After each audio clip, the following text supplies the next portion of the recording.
पगारवाढीमध्ये आपल्यावरती अन्याय झाला आणि हा अन्याय प्रामुख्याने विद्युत सहाय्यक, आउटसोर्स आणि लाईन स्टाफ बांधवांवरती झाला. म्हणून क्रांतिकारी लाईन स्टाफ सेनेने या पगारवाढीच्या विरोधात आंदोलन करण्याची भूमिका स्वीकारली आणि उद्या 11 ऑगस्ट 2024 रोजी पुणे येथे एल्गार सभा आयोजित केली आणि 16 ऑगस्ट 2024 रोजी हेड ऑफिसला आपण ऊर्जा मंत्री कार्यालयावरती आझाद मैदानापासून आक्रोश मोर्चाचे नियोजन केलेले आहे मित्रांनो. परंतु हे आंदोलन यशस्वी होऊ नये, ह्या सभा यशस्वी होऊ नये, हा लढा यशस्वी होऊ नये म्हणून लाईन स्टाफ विरोधी विचारधारा सर्व एकत्र झाल्यात आणि प्रशासनाला फुगवण्याचा, लाईन स्टाफला भ्रमित करण्याचा प्रयत्न करतायत आणि सांगतात की या आंदोलनातून काही फायदा होणार नाही.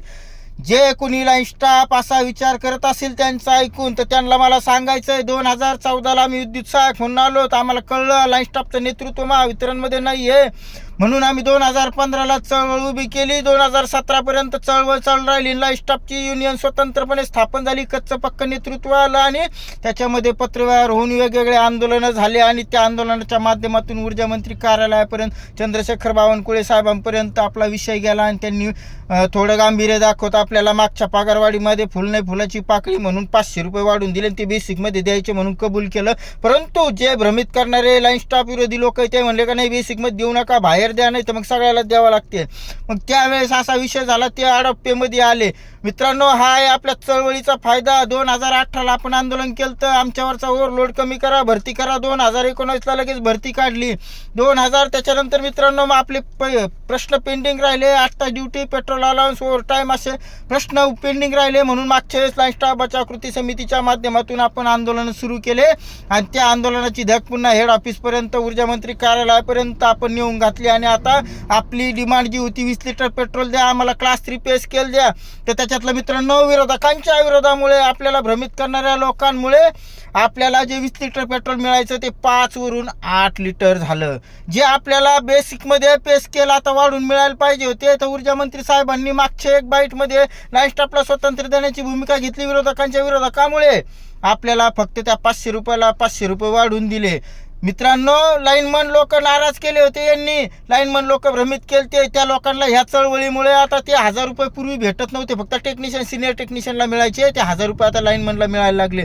म्हणून सांगतो मित्रांनो, जे सामील झाले त्यांचा फायदा झाला, नाही झाले त्यांचा फायदा झाला. हे होणारं आंदोलन लाईन स्टाफसाठी आहे, लाईन स्टाफसाठी राहणार, विद्युत सहायकांसाठी आहे, विद्युत सहायकांचा फरक मिळणार, आउटसोर्ससाठी आहे, आउटसोर्सचा फायदा होणार. म्हणून मित्रांनो विनंती करतोय, विरोधकांनी भ्रम पसरवलाय त्याला भ्रमित होऊ नका. ह्या लाईन स्टाफच्या क्रांतिकारी लाईन स्टाफ सेनेच्या आंदोलनाला तुम्ही पाठिंबा द्या, एकत्र या, लढा. याच्यातून होणारा फायदा हा तुमच्या सर्वांचा राहणार आहे, कुणा एकट्याचा की नाही, किंवा आम्ही पदाधिकारी म्हणून स्वतंत्रपणे आमचा नाही. हा लढा इतर कुठल्या युनियननी पुकारायला तयार नाही, प्रशासनाला विरोध करायला तयार नाही. आपण करतोय लढा आणि आपण आपला फायदा करून घ्या. 11 ऑगस्ट 2024 रोजी उद्या पुण्याला झोन ऑफिस समोर एल्गार मोर्चाला पुणे झोन पदाधिकाऱ्यांनी, सभासदांनी, सर्व लाईन स्टाफने पाठिंबा द्या, सर्व आउटसोर्सनी पाठिंबा द्या, सर्व विद्युत सहायकांनी पाठिंबा द्या, एवढं बोलतो. आणि पुन्हा एकदा विनंती करतो, आपल्यासाठी आपल्याला आंदोलन करायचं, ते यशस्वी करणं आपल्या हातात आहे. जय हिंद, जय महाराष्ट्र, क्रांतिकारी, जय तंत्रज्ञ.